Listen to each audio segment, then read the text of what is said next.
Assalamualaikum warahmatullahi wabarakatuh. Perkenalkan, nama saya Cita Enang Nuria dari kelas 11F. Di sini saya akan menjelaskan mengenai pembangunan ekonomi. Yang pertama, ada pengertian. Pengertian pembangunan ekonomi adalah suatu proses kenaikan pendapatan total dan pendapatan per kapita dengan memperhitungkan adanya pertambahan penduduk dan disertai dengan perubahan fundamental dalam struktur ekonomi suatu negara dan pemerataan pendapatan bagi penduduk suatu negara. Selanjutnya, ada pun perbedaan antara pertumbuhan ekonomi dengan pembangunan ekonomi. Seringkali pembangunan ekonomi disamakan dengan pertumbuhan ekonomi. Padahal pertumbuhan ekonomi dan pembangunan ekonomi merupakan dua hal yang berbeda. Adapun perbedaannya, pertumbuhan ekonomi ditandai dengan kenaikan GNP dengan tidak disertai perubahan struktur ekonomi. Selanjutnya, pembangunan ekonomi, kenaikan GNP disertai dengan perubahan struktur ekonomi. Yang kedua, pertumbuhan ekonomi tidak memperhatikan tingkat pemerataan dan kesejahteraan masyarakat, sedangkan pembangunan ekonomi memperhatikan pemerataan dan peningkatan kesejahteraan masyarakat.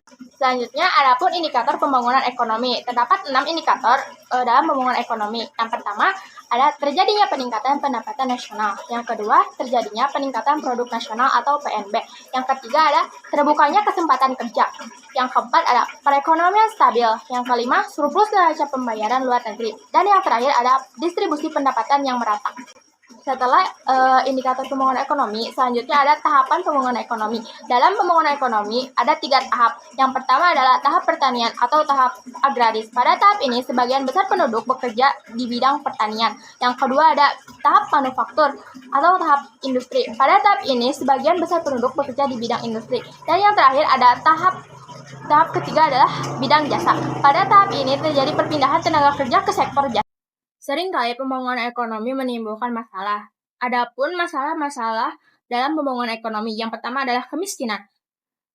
Kemiskinan merupakan masalah yang sulit diatasi karena adanya lingkaran kemiskinan, yaitu kondisi saling mempengaruhi yang membuat suatu negara tetap miskin.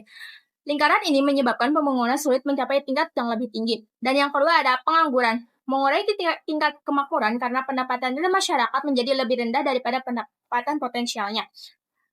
Menyebabkan daya beli turun sehingga permintaan terhadap barang produksi juga berkurang. Yang ketiga ada ketimpangan distribusi pendapatan. Jurang antara kaya dan miskin semakin besar, menyebabkan kecemburuan sosial dan bisa memicu tindakan kriminal. Yang keempat ada tingginya pertumbuhan penduduk. Pertumbuhan penduduk yang terlalu cepat bisa menambah tekanan pada lapangan kerja, kebutuhan pangan, dan fasilitas umum, sehingga menghambat pembangunan ekonomi. Untuk menghindari atau mencegah masalah dalam pembangunan ekonomi, ada pun strategi yang dapat dilakukan. Terdapat 8 strategi pembangunan ekonomi. Yang pertama ada strategi pertumbuhan, bertumpu pada pembentukan modal dan investasi yang terarah. Yang kedua ada strategi pembangunan dengan pemerataan, menekankan pemerataan melalui social engineering. Yang kedua ada pembangunan dilaksanakan menggunakan perencanaan induk dan program terpadu, fokus pada penyediaan sarana dasar, pendidikan, kesehatan, dan jalan raya. Yang ketiga ada membuat dan melaksanakan perencanaan pembangunan. Poin yang pertama, perencanaan dibuat untuk mencapai target pembangunan. Poin kedua, perlu dukungan pemerintah serta pengawasan masyarakat. Poin ketiga, perencanaan tidak akan bermakna tanpa pelaksanaan yang nyata. Selanjutnya ada strategi yang keempat, mengembangkan kegiatan ekonomi.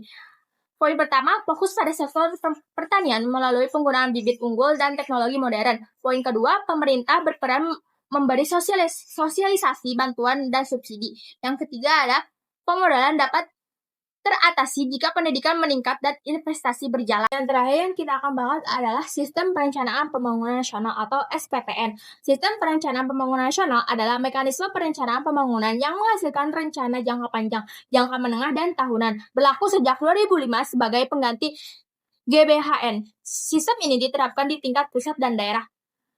Adapun sistem yang pertama yaitu Rencana Pembangunan Jangka Panjang Nasional, RPJP Nasional. Poin yang pertama, dokumen perencanaan pembangunan nasional untuk 20 tahun. Yang kedua, RPJP 2005 sampai 2025 diatur dalam Undang-Undang Nomor 17 Tahun 2007. Yang ketiga, pelaksanaannya dibagi menjadi tahap-tahap RPJM nasional 5 tahun. Selanjutnya, yang kedua, Rencana Pembangunan Jangka Menengah Nasional, RPJM Nasional. Poin terdapat 2. Yang pertama, perencanaan pembangunan untuk 5 tahun. Terdiri dari 4 periode, yaitu yang pertama ada RPJM pertama 2005 sampai 2009, Indonesia Sehat 2009. Yang kedua ada RPJM 2 2010 sampai 2014, Indonesia Smart 2014. Yang ketiga RPJM 3 2015 sampai 2019, Permata Indonesia 2019.